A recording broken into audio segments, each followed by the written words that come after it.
इसीलिए ज़ाहक, तनवीर, मैं आपके पास आ रही हूँ।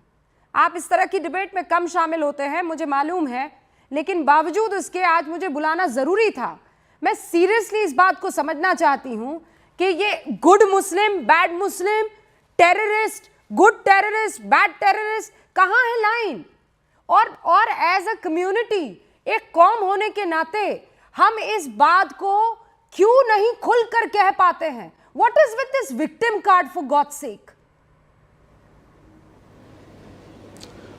रूबिका जी, सबसे पहली बात मैं आपको बताऊं, यहाँ पे गुड मुस्लिम, बैड मुस्लिम, गुड टेररिस्ट, बैड टेररिस्ट नाम की कोई चीज़ है नहीं, ठीक है। ये सैयद कुतुब ने शुरू किया था, फिर इंडिया में जाकिर नायक ने इसको प्रमोट किया था कि गुड टेररिस्ट और बैड टेररिस्ट होता है, गुड मुस्लिम और बैड मुस्लिम होता है। ऐसा कुछ नहीं है, टेररिस्ट टेररिस्ट होता है। अभी हमने सुना कि ये मौलाना साहब जो है कुरान की आयत पेश करते हुए कह रहे हैं कि सुम्मुन बुकमुन उम्युन फ़हुम ला याक़िलून, कि इनके ऊपर मोहर लग चुकी है। प्रॉफिट मोहम्मद सल्लल्लाहु अलैहि वसल्लम ने फरमाया था सहाबा को कहते हुए कि एक दौर आएगा खवारिज नाम के लोग उठेंगे, इतनी नमाज़ें पढ़ेंगे, इतनी बड़ी बड़ी इनकी दाढ़ियाँ होंगी, मगर ये इतने बड़े जालिम होंगे। और उन्होंने कहा था कि अगर मैं इनका ज़माना पाऊँ तो मैं इनसे लड़ूंगा।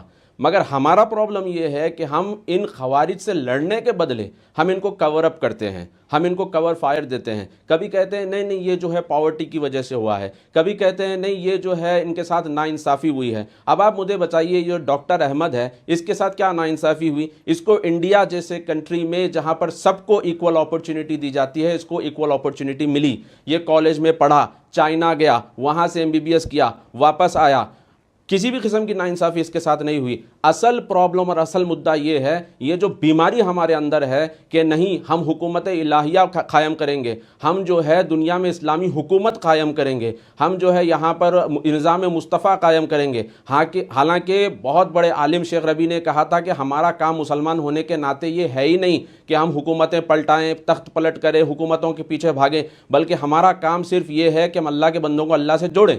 ये छोड़कर हम सिर्फ इसी के पीछे लगे रहते हैं।